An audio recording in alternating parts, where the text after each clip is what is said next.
Hello and welcome to ZENPod once again. Today in the studios we have somebody who went from being a fashion entrepreneur to a sustainability champion and launching a nation building initiative. Please join me in welcoming Savitha Rao. Savitha is focused on sustainability and social work. She is the founder of the India Positive Citizen Initiative. The vision is to inspire every Indian to contribute towards nation building with one action once a week every week. Building a great nation one India positive action at a time. An activist entrepreneur, Savitha immersed herself in the environment space. She felt alarmed by the inaction she saw around her. To that end, she conceptualized and ran a campaign titled India Kuch Kar, which means India Do Something. The goal was to inspire public to become active citizens, and the theme was public cleanliness. It was appreciated by Prime Minister Narendra Modi, whom she got to meet thanks to the resounding success of the campaign. Savitha is the author of India Positive Citizen, 500 plus ways to be an India Positive Citizen, Putting India First, India Positive Citizen Perspectives. Currently, she's writing a book, Made in India Movement. The research for the book will result in regulatory changes that will power India across various sectors. Through her non-profit foundation, Positive Citizen Foundation, she leads on-the-ground initiatives to enable a kinder, joyous, and a more sustainable world. Savitha is the founder of Tulsi Shakti, a first-of-its-kind initiative to inspire and empower people to enhance their well-being in a safe, accessible, affordable, and planet-friendly way. You may log on to indiapositivecitizen.com or www.tulsishakti.com for more information. Hello, my dear friends. Welcome to ZENPod once again. I have Miss Savitha Rao on the show today, as you heard from the introduction, extremely accomplished and has done something that I personally have been talking about doing. A lot of you have been wanting to do, and despite all the cynicism and the pushback she gets, she has come a long way. So let's hear it from Savitha. Savitha, welcome to ZENPod. Thank you. Pleasure to be here. Thank you. Thank you. My trademark question to you, in your context, what do you think is spirituality? See, I think spirituality is an awareness that, there's something greater than oneself, and there's something more to being human than just a sensory experience. Essentially, I think that's what spirituality is. Then, of course, it's a very wide subject in itself, and even a lifetime sometimes is not enough to explore it. But at the heart of it, this is what I feel is the essence of spirituality. Awesome. We will revisit this a little later sometimes, and I want to get to know more about it, because there is a lot of work that you're doing, Savitha. Is if you speak to a spiritual master, if you speak to a Zen master, if you speak to one of those monks, is what they preach in their own way. And unfortunately, we take a lot of those essence or meanings, we listen to the videos, and then we come back, and then we are back to our normal life. And you are actually living that life. So for me, you are a practical monk, right? You live and all of that. So tell us about the evolution of Savitha from where you are to where you are today. So wrap it up for us. It's a long journey. Yes. I think I started off as a regular kid in India, wanting to be a doctor, and thankfully destiny intervened. And my father took me to a trip in Europe where I saw, he took me to offices, which was quite unconventional for an Indian father to do.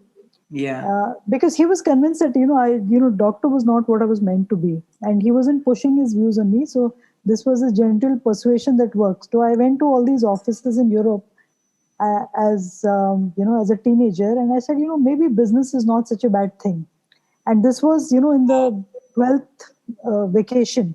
Okay. So when I came back, I decided that I did not want to become a doctor. And then I pursued a degree in science, and then went on to do masters in marketing. Oh. And then I worked with, in the field of international marketing. So my work took me to many countries. I worked with more than people from 18 countries. Mm-hmm. On menswear and clothing and fashion. And so eventually, all of those journeys played a role in my evolution as a person. And each of those things taught me, for example, I worked very closely with the Japanese. So the Japanese culture has had a very profound effect on me in terms of productivity, right. Attention to detail. and things like that. And of course, reading. So reading has been also a big part of what helped me evolve as a person. So I like to read on different subjects, and eventually, reading is what catalyzed this thought in me about sustainability. So I read an article on the North Pole melting, and I was very moved by it. Yeah. And I remember, this journey between my home and office, and coming to my office and declaring to my colleagues that, we have to do something in the, about sustainability. And then that inspiration, I took it forward, which became Clean Planet, the Rico range that I launched. And then that started, a whole new journey in terms of actually understanding the big picture and the dots as far as sustainability is concerned. Okay. And it opened up many things, and that led me to starting India Kuch Kar. India Kuch Kar got featured in Man Ki Baat, and I had an opportunity to meet Prime Minister Modi. The meeting with him inspired India Positive Citizen. So, it's like one thing sort of seamlessly flows into another. Okay. Before we come into your current avatar, I want to go back a little bit to your previous avatar of your fashion entrepreneurship journey. Please tell us about it. Okay, so it was not so much as, my corporate journey was in the world of men's fashion. I was marketing shirting fabrics to the top shirt makers and brands of the world. Okay. And when I would travel, I always found, India missing in the retail sort of spaces of the world. So Indian crafts were either on a very, very expensive, a $50,000 gown, Correct. that somebody wore to an Oscar event. Yeah. Or there was something very small, like, one little bit of embroidery in a woman's top that Gap was marketing, but there was nothing in between. So it was a very gaping hole, in terms of India had so much to offer, and this was just what the world was seeing. So I started to, so more than fashion entrepreneurship, it was more of, the crafts of India, really, where I started to explore the traditional crafts of India and how they could be, integrated with contemporary clothing. So we did a lot of embroidery from Lucknow, which was offered to Japanese clients. I even persuaded an American sportswear brand to make shirts out of hand-woven ikat. Wow. So so we did a lot of interesting things, opened up new vistas. There's a very interesting experience I had. We were doing this chicken curry embroidery for Paul Smith, which was a very famous brand in Japan. It's a British brand which sells a lot in Japan.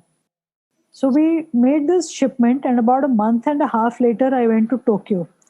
So I would normally go on a Sunday so that I get to see some of the stores, and when I start meetings on Monday, I have an idea of what's in the retail. Correct. So I went to the stores, and I spoke a bit of Japanese back then. So I went to the stores, and I couldn't find these shirts anywhere. And I asked the sales store staff, where are the shirts? They said, no, it's not there. So Monday morning, I called my client. I said, listen, I went to the shops and I couldn't find anything. Haven't you put it yet into the stores? So he laughed. He says, no, we put it into the stores, and it sold out in days. Wow. So that's the power of, Indian craft. Wow. That's inspiring. Brilliant. So you did that for how many years? I think we did that for about 6 years, around 6 years. Okay. So wanting to be a doctor, visit to Europe with your dad, coming back and saying, no, I don't want the doctor initials, finishing your science, doing your master's in marketing, meeting people along the way, fashion entrepreneurship, selling men's garment. What was the tipping point that you said, enough is enough? I think the tipping point for me was that article on sustainability. In fact, at that point in time, I had actually trademarked a brand. I wanted to start a brand of men's accessories. Okay. So cufflinks, ties, because, men's fashion was a world I understood. I didn't want to set up another mill and, market fabrics. So I thought, I enjoyed the creativity of products. So I thought men's accessories would be a great thing to do. So we were making some really cool design cufflinks, prototyping at that point. So I'd engaged a designer. We made a great logo, and we were creating this whole collection and all of that. And then I read this article, And I felt if, when the planet is, going to hell, if one sits and makes men's accessories, it's a bit like rearranging deck chairs on the Titanic. And that I felt was just not the right thing to do. So I actually shelved a brand I was creating, set it aside Right. to start doing what I then did. And I'll probably come back to this later, but I really want to know, was there some point of time when you felt I should go back to the world of fashion? Did you at all feel like that or no? Not really, not Really? really. I mean, there were challenges, Yeah. and I definitely wish that things would get easier. Yeah. But going back, no, never. Wow. It's good to Looking back is not my Cup of way tea. of being.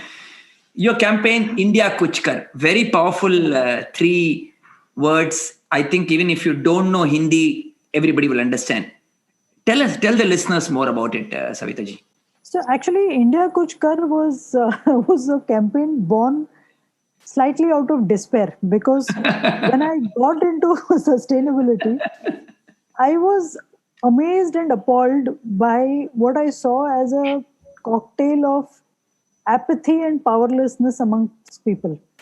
So from something as simple as there would be like 30-minute discussions with people of why not to use a plastic bag. Oh, okay. Okay, so they would be like, oh, how does it make a difference if I use one? Tell Right. everyone else is using it. Right. They Right. need to stop. So on simple issues like this, as well as on civic issues. Now, India is still a country where there are a lot of civic issues that need addressing. So, for example, there's litter on the street, or there's something dug up and it's causing a huge inconvenience. A lot of people would complain about it to themselves, to whomsoever they are with, but not really make a call to the civic authority or try and do something about it. So there was apathy and there was powerlessness. So India Kuch Kar was to catalyze inspired citizens who take action. And once you start to take action on any one thing, that tendency is likely to, come into other aspects of your life. So if you start taking action on, let's say, you stop using plastic, you might be more concerned about, whether your street is clean or not. So Right. so that was really the genesis of India Kuch Kar. It was like literally, shaking India metaphorically Yeah. and saying India Kuch Kar. Yeah. Yeah. I liked it. Very, very powerful. And while it's a very simple, innocuous looking term, it's a very powerful term, right? It is. And we had great fun. And so the interesting thing about India Kuch Kar is that, typically when a campaign is run, what happens is an organization designs a campaign and they sort of administer and execute the campaign. Now, as an entrepreneur based out of Mumbai in a country which is, 3.28 million square kilometers big, there was no way I could have reached out to every corner. So the concept was more like like a Linux model, I think, where we created content, made it available for people, Okay. where you could print it out and put it up wherever you wanted.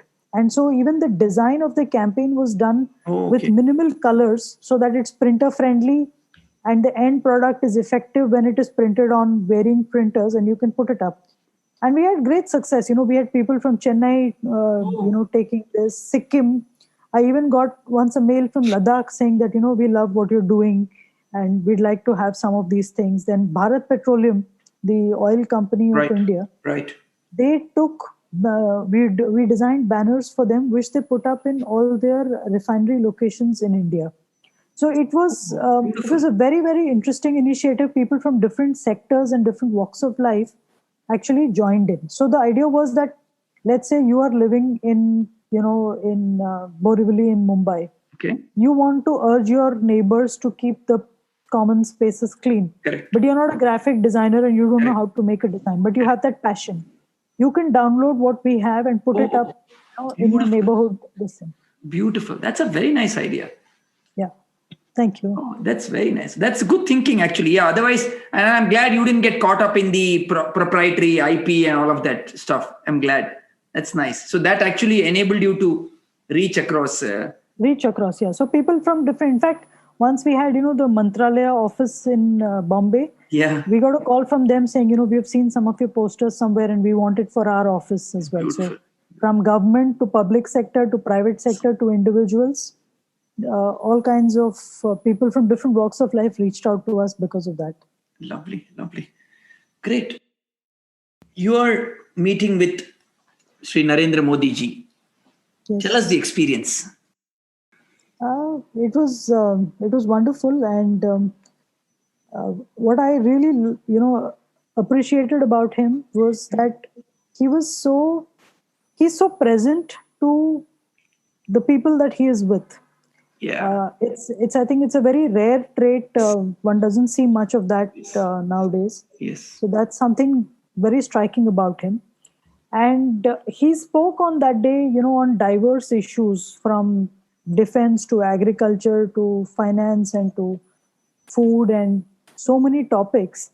And what I really liked is that in almost every topic, he spoke about the big picture and the detail, So that was really nice. Like, for example, he talked about, in the farm sector, about planting timber saplings in the perimeter of farms. Okay. And on the face of it, it looks like something you're just doing here. But, Yeah. 10, 20 years later, that would grow up to be a tree and become, and lakhs of such trees would help India in becoming more self-sufficient as far as timber is concerned. So, connecting the dots with the big picture, that was something very, very insightful. And he's brilliantly present to whomsoever he meets with, and it's amazing. And I must tell you that, whatever we see of him on TV or on in the photographs, he's way more charismatic. Oh, really? Wow. I have not been lucky enough to meet him yet, but someday soon. Yes, Awesome. I wish that for everybody. Really, really. What was your takeaway when you left him after that meeting? So I was very inspired. It's like sort of connecting with a power source and getting powered up for the next decade after that. It was very, very inspiring. And what I've really admired about him is the way he solicits and inspires citizen engagement. Now, I'll give you an example. Yeah, please. Before Mr. Modi became the Prime Minister, so I've been in social work, before that. Okay. And I've done financial literacy programs with a friend of mine for underprivileged women. Oh, lovely. Okay. And our goal at that point was to get the women to invest in mutual fund SIP so that their future gets better. Right. But to get them to do that investment, they need to have a bank account, for which they need to have a PAN card.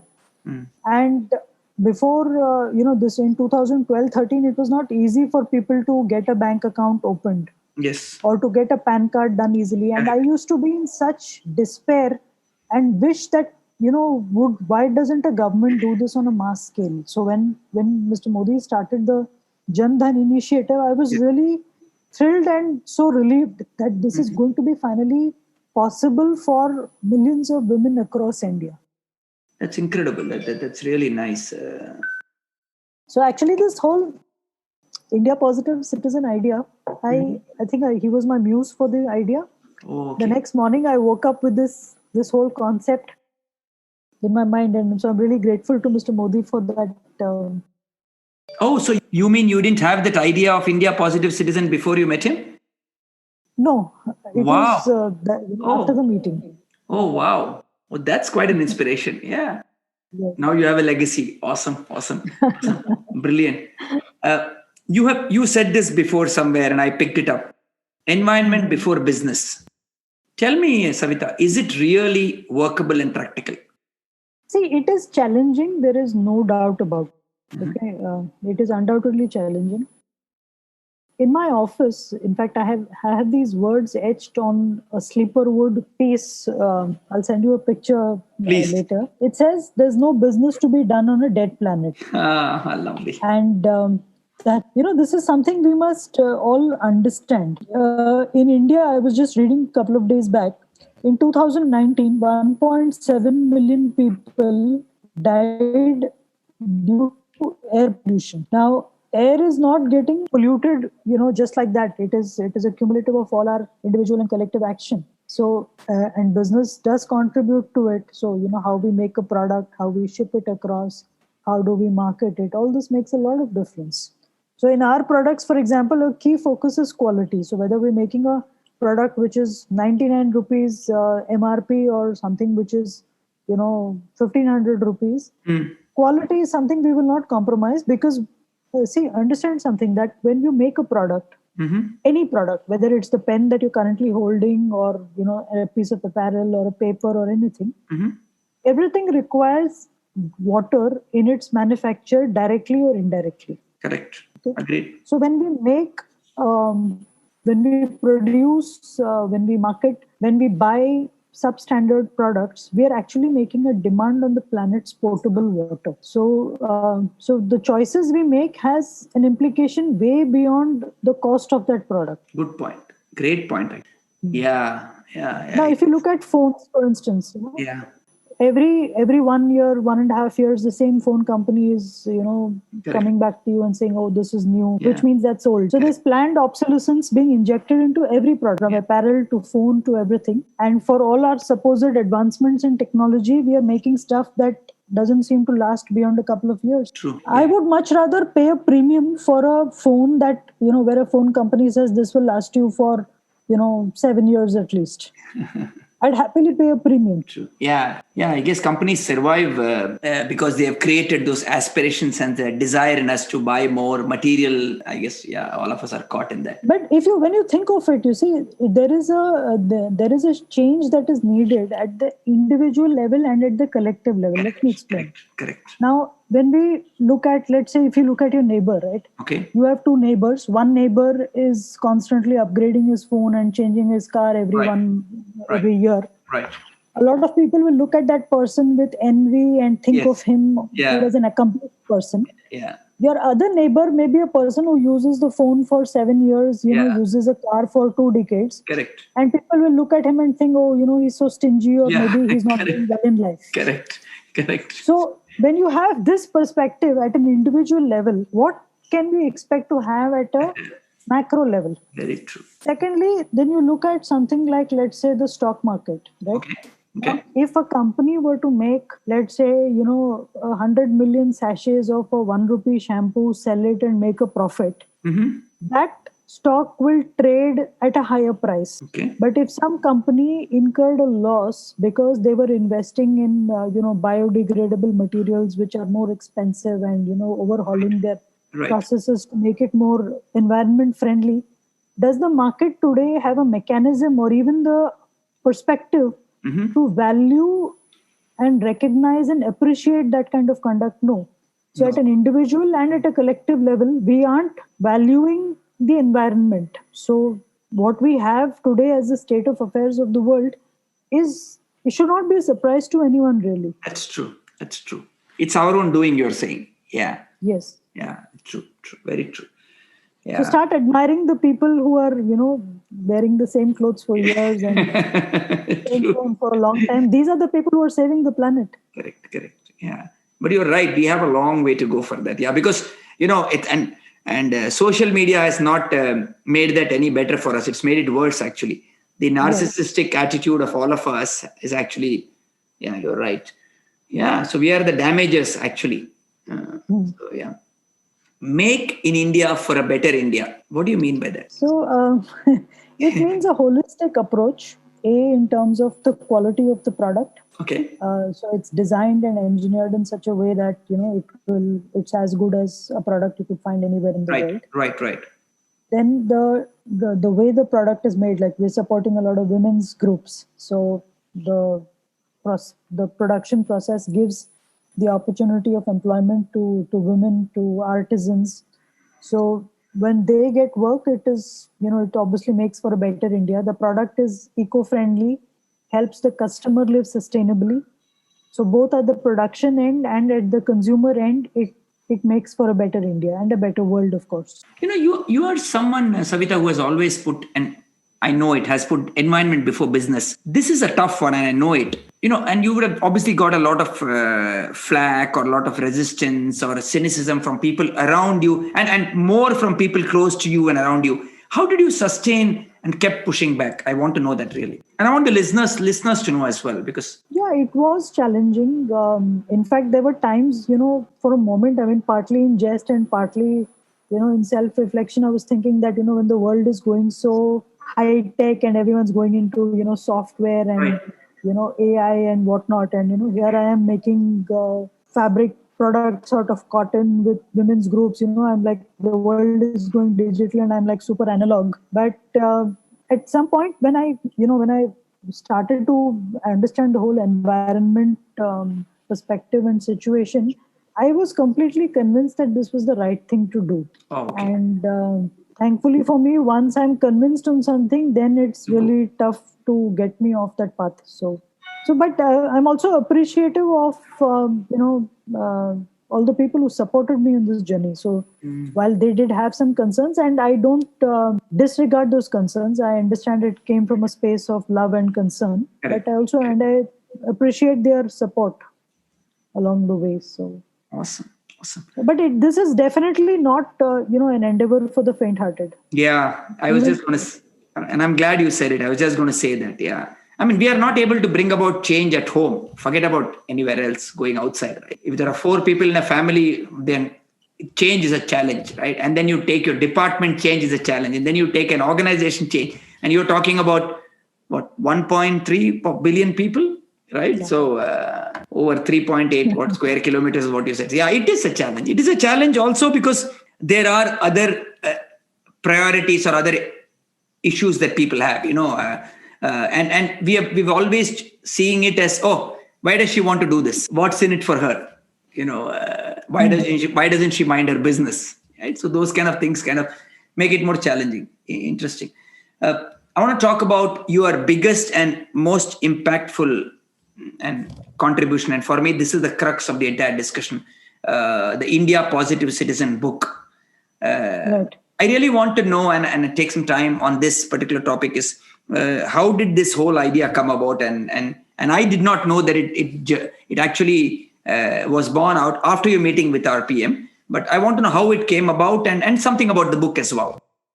And where can people buy it and all of that? So, yeah. So the initiative was, I would say, it had 2 origins. One was my work in the space of sustainability, where I was convinced that unless change happens at an individual level, we cannot see any macro environmental changes. So change is necessary at the individual level. That I was very convinced about. And that was what India Kuchkar was, was seeking to do. And then was the second catalyst in this was the meeting with Mr. Modi. And, when the 2 inspirations kind of combined, it resulted in this initiative where I felt that if every Indian did something once a week, so let's look at the math of this, right? So one person can potentially do 52 actions in a year. Yeah. 1 lakh of us can do 52 lakh actions potentially. 1 crore can do 52 crore actions, and 1 billion can do 152 billion actions. Now that's a lot of action, right? And we're in a world, even before March, we were in a world where, just a handful of governments. Now, I'm talking just about India. So you look at the central government and the state governments and the civic bodies, right? So a country of 1.3 billion can survive with, effective governments, but it cannot really make radical progress unless there is citizen participation. Absolutely. And the important, when one hears about this initiative, it feels very altruistic that, here's a person who's going to do something for the country. Correct. But actually, giving is a necessary part of our life. So when we kind of don't, engage in it, we feel a void. We feel a sense of unfulfillment. So the greatest beneficiary in all of these things is first the person who's going to be doing that action. So when you give food to somebody and you see the smile that it brings about on another person's face, that joy for you is priceless, right? It is way more than, maybe the 100 rupees you spent on enabling that meal for someone. Absolutely. So it brings joy to everybody, to the giver, to the person who's receiving it, and for the community and country. So it's a win-win all throughout. Correct. And and finally, so how long did it take for you to write this book? Actually, the essence of it I pretty much wrote in one day. So I wrote the book in on a handmade paper, and the essence of it. I mean, not the detail, Sure, obviously. but the complete writing of the book took me several months because when I started working with a publisher, so they typically this is my first book. So they did some research and they said they were a bit stumped because there was no book on this topic. So they had no reference to look at. Right. So there was nothing that we could look at and say, okay, here's how to write this a book on this subject. And there were different, inspirations. And for me, the army, the armed forces of India is a huge source of inspiration, and it's a big part of the context of the book, because I feel that if the soldier is standing at the border, in the icy glaciers of Siachen in minus 30 degrees and protecting the nation, then we as civilians also have a responsibility towards the country. And so there was this strong inspiration, these kind of contexts that I wanted to put in the book, and the publisher was like, isn't this getting too much? And then I said, this is a work of the heart. So I'm really not going to take in random inputs and, Correct. and then I started to write the whole thing, then structuring it in a way that would, lay it out kind of logically for the reader. And so the research in the book, there are 52 stories from different parts of the country. And, reaching out to the different people, understanding, what they did, and then writing it down as a story, that took time. It was also amongst the most enriching experiences, in writing the book. In fact, there was something very interesting that happened. I was looking for somebody who had done work in Kashmir. Okay. So a friend connected me to this person who's based in Chandigarh, Jay Kumar, and his is a very interesting story. He had gone to Kashmir at some point. I think it was early 2000, and he was part of the Amarnath Yatra doing seva. Okay. And terrorists attacked that yatra. Oh my and God. most of the people perished, and he was one of the few who survived. And typically, for most people, when you go through something as horrific as this, you'd never want to set foot in that Correct. part of the world ever again. Correct. But this gentleman, reflected on it and said that, what can we do to end terrorism? Yeah. Okay, and he concluded that working with adults was probably not a very practical option. So he took the path of helping children in Kashmir have access to better education in the hope that it would address the root cause of terrorism. Wonderful. And I was so inspired by his story, and I said, what can we do? How can we help you? So they needed some story books and a book, bags and other things. So I did a crowdfunding exercise where people from Mumbai, Pune, Delhi pitched in. We put together a whole package of books and stationery and bags, and we sent it off to Kashmir. So even during the writing of the book, interesting collaborations like these happened. So awesome to hear this. Yeah, brilliant. And then have you featured him in your book as well, Savitha? Or? Yes. Oh, awesome. It's featured in the chapter called Across States. Brilliant. We've spoken so much about India. For me, India is a very spiritual country. What's your take on it? It is. I think that's in our DNA. And that's also something that I think has kept our region of the world quite stable, despite a lot of the challenges that we've had. Right. Most other parts of the world where they have been faced with extreme poverty, it leads to extreme unrest and, all kinds of problems start because there is no spiritual or not sufficient spiritual anchoring. And that's, I think, something that has served India really well. And we continue to be that way. We're inherently spiritual. There are some things that we're taught in our schools and colleges, and there are some things that are just us. And though my wish now for India is that we consciously nurture our spirituality.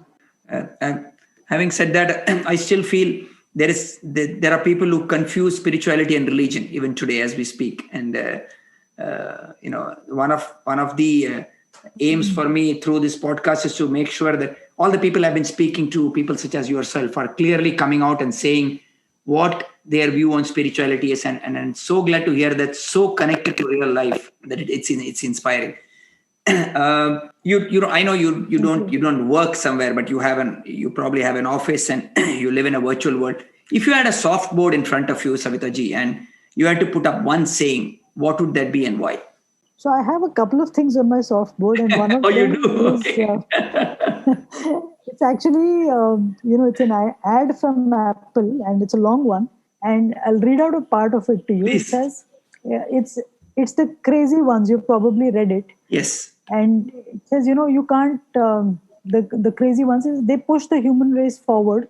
Maybe you have to be crazy, because how else can you stare at an empty canvas and see a work of art, or sit in silence and hear a song that's never been written? And while some see them as the crazy ones, we see genius, because the people who are crazy enough to think they can change the world are the ones who do. Absolutely. And this was went on to become one of the most iconic marketing collaterals ever put out by Steve Jobs, my role model. I mean, one of the greatest guys. Awesome. So you have this. Too. Yeah, lovely. And because he genuinely believed he can make a difference, and he went about doing it. So, awesome. And why do you have this on your softboard? Because I think when you're seeking to create something that doesn't currently exist, these kind of words provide you with that courage when you look up at it and you think that, okay, I'm creating something that doesn't exist. So we're creating a path. We're not really walking on one that already exists. It's very inspiring, and I like making that leap from the abstract and making it tangible. Brilliant. I want you to tell us, and this is more to the listeners and to me, what do you think, Savitha, is our responsibility as a citizen of a country? And let's take India, for example. For sure, our responsibility is way more than just paying taxes and going to vote. Mm-hmm. We see, a country is a larger subset of a family or an organization, right? Okay. So, can we have a family where a father says, okay, I'm just providing the material necessities, and nothing more is my responsibility, or the mother says, I provide food and nothing more is my responsibility? It doesn't work like that, right? Everyone has to work towards making a family. So a country is a larger subset of a family. So we have to be cognizant of our responsibilities. It's not can you walk around your house, litter it, and say, I'll clean up when I feel like it, or it's not my job to clean it up. So when we don't do that in our homes, why should we not have the same approach for the country overall, right? So if someone's not well, you extend a hand of support and you take care of them. So we can do that to each other. And today even technology is a great enabler. So Yes. we can reach out and help people that we probably never met, as was the case, with in this collaboration with Jai Kumar. Correct. We don't know those children from Kashmir, but we really want them to have access to books and to other study materials. So we came together and did that. So that's the kind of country that we need to have for each other. And there's something that I've shared in my book. So besides Mr. Narendra Modi, Sushma Swaraj was an inspiration for me. Oh, wow. Another lady I hugely admire. So, in my travels around the world, I have been caught in very strange situations. Like I have escaped a bomb blast in Colombo, Oh my goodness. riots in Indonesia. So there were some Zulu processions in South Africa, which were kind of getting a little over the top and stuff like that. So, a typhoon in Hong Kong where I've been stranded, in the midst of a typhoon. Now, in all of those situations, it would have never occurred to me to contact the Indian government. Correct. Because the government that we had back then was not the kind of entity that you could really reach out to. Right. And what I noticed was from 2014, she made help available to people who reached out, right, via Twitter. And over a short span of time, people were reasonably reassured that if they were stuck in any part of the world, they could reach out to the government and the government would help them. Absolutely. And one of my thoughts was, if someone can feel like that sitting in a foreign land expecting help from the Indian government, how much more secure we should feel within India. And not Absolutely. because of the government, but because we are there for each other. Correct. Very well said. Really, really nicely said. And I'm glad you said, yeah, because it's true, because I myself have experienced this when I did send out a mail to her, and obviously somebody from her office messaged back, and it's unheard of. You're absolutely right. In a country like ours, it is unheard of. So yeah, she clearly was a trailblazer, and yeah, she's a huge loss to us. I think Dr. Jaishankar is carrying on her legacy. Yeah, he's doing a very good job. I mean, yes, you're right. Yeah, but sure Sushma Swaraj is smiling from heaven. Yeah, but big shoes to fit into, I promise you. Yeah, she's no left huge. Yeah.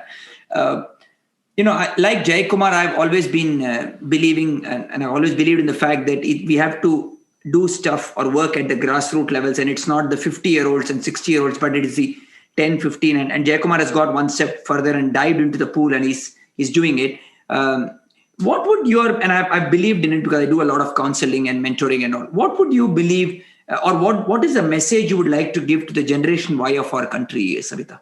I would say, please choose to make a difference, and your every action matters and it adds up. You're not too young, and no action is too small. These would be my two messages. You've spoken about gender, age, education, socioeconomic status, and according to you, and I've picked it up somewhere, they don't matter. Yes. Can you elaborate on that? Because obviously there is a background. The sentence by itself doesn't make sense, but when and I don't want it to be out of context, which is why, please elaborate on why you said that. See, what I truly believe is that every citizen, right from Mukesh Ambani to the person most impoverished, has either one of the four things to give. Either it is money, or it is time, or it is some kind of expertise, or you can do effort, which we would say is Shramdan, right? So a person who has maybe not enough money can maybe contribute time, or they can contribute Shramdan for a particular initiative. Let's say like keeping a street clean or something. Right. A senior citizen could mentor somebody maybe over a phone call. So everybody has one of the four things to contribute. So your willingness is the tipping point. It's not, there's no one who doesn't have all four. And that's what I mean. So the thing about India Positive Citizen is it's not an elitist program for, English speaking Indians. Correct. It is for everyone. In fact, in August at some point, I invited the security supervisors in my building to my office. So initially they were a bit scared. They thought I'm upset about something and I'm going to fire them for something. So they came and they sat, and it was, I think, the first time that they were really being seated in somebody's office. And nice. I spoke to them about this idea. So initially they were very confused. They were like, what is this for real? Is this conversation real? And eventually they understood what I was saying. It was the first time that someone was asking them to do something for the country. See, normally when we look at people from a different socio-economic segment, we only think in terms of, okay, what can I do for you? But we must also have this expectation of how can you contribute towards the country. So I said, why don't you all security guards together start to do something? Maybe you could just pull in like 10 rupees a week and, buy food for somebody. It doesn't matter if you feed even one person, it's okay.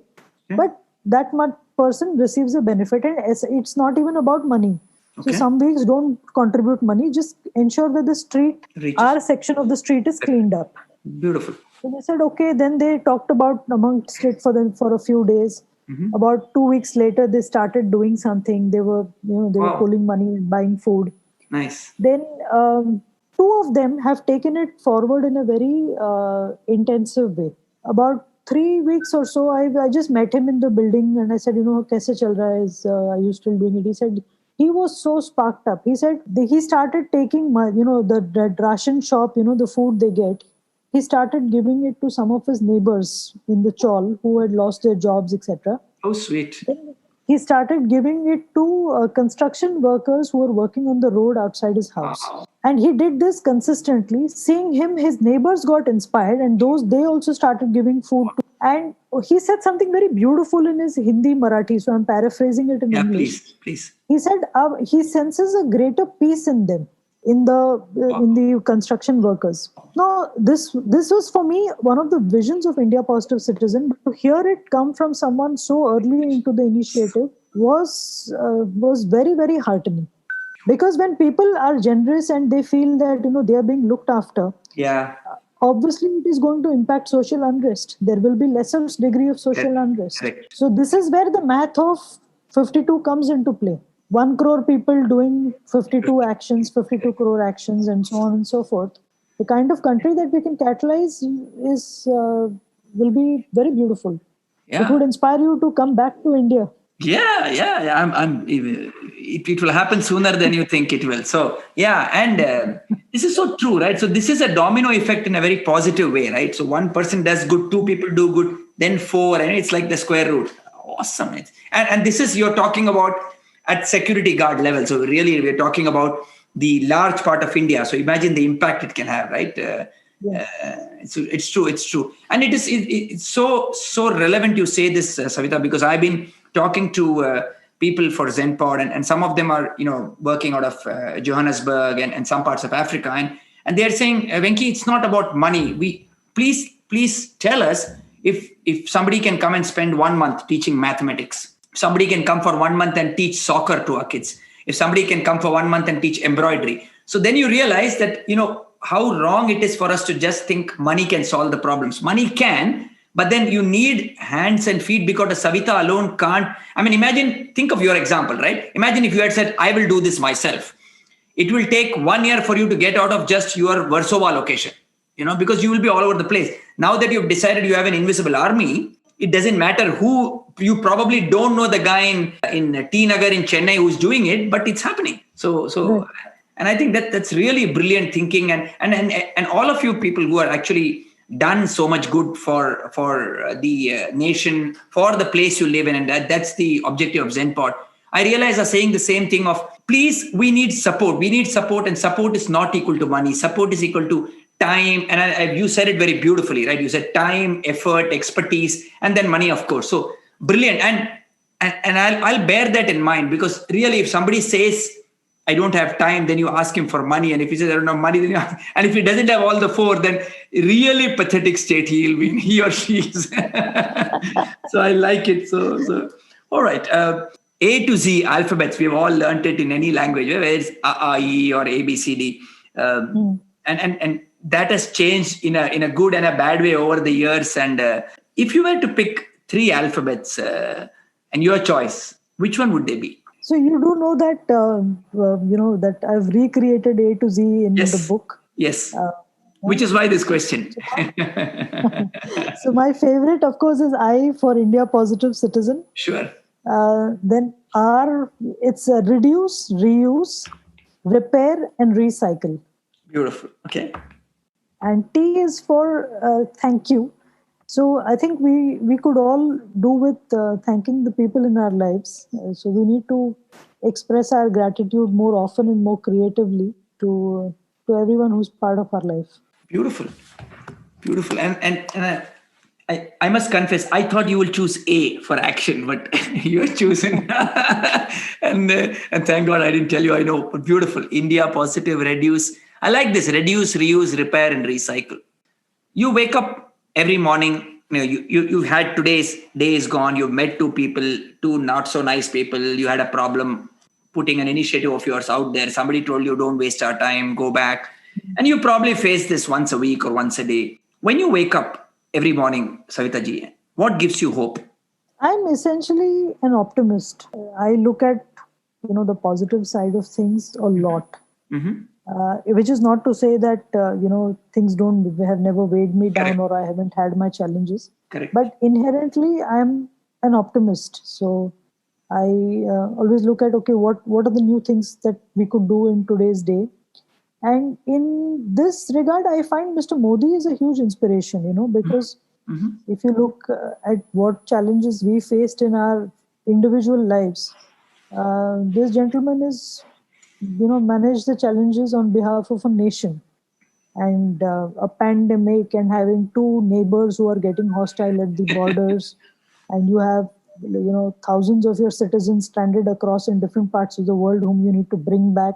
But yet all of that happened, and also we had so many infrastructure and other projects that were initiated, so not taking eye off progress while dealing with so many challenges. Correct. So when you look up at living role models like that, it just empowers you in a very different kind of a way. And experiences like what I've had, with the security guards in our office and with so many other people, it really fires me up, because when you see that kind of change and their willingness to make a difference, there's a lot to be hopeful for. Yeah, beautiful. When I finish editing and when we get this episode ready, and you must send this to the man himself. He deserves to hear this from somebody who's inspired him so much. It's true. Savitha, what would you say to someone out there, a budding Savitha, or give it any name, who wants to either be you or play a larger role, social role in our country? What would you tell them? So I would say, be clear about your vision, what drives you, and don't be afraid to start small. We're living in a world of startups where you see, that XYZ received this much funding, this happened, that happened. So it all looks like larger than life. So that sometimes can be very disheartening for people who feel that, am I not doing enough, or is this really making a difference? So you have to be willing to start small and persevere with it, and that's the path which will open up new insights and new connections with people who will join you along that journey. Beautiful, beautiful. Before we come to the last part of my program, and this is a rapid fire that I like, and I've done it a little differently for you. So if you're ready, we'll go into it. Yeah. Okay. So one action idea, and I'm going to give you three. So one action idea for a student. Be the Swachh Bharat champion of your area. Be the Swachh Bharat champion for your area. For a senior citizen. Mentor youngsters around you. Wow. And for the community. Create a wall of kindness. Oh, that's beautiful. Where you can put products which those who need, they can come and take it. So it's given with respect. Beautiful. Savitha, in the next 5 to 10 years, if there is one thing you would do, what would that be? I want just one thing. I know you may do 5 things or 10 things. Just one thing if you were to do. I would like. I will make India Positive Citizen reach at least 20% of our population. So be it. And I really, really, really, on that positive note, I hope that happens, because 20% is a big number. And if 20% gets it, I promise you it will spill into the other countries.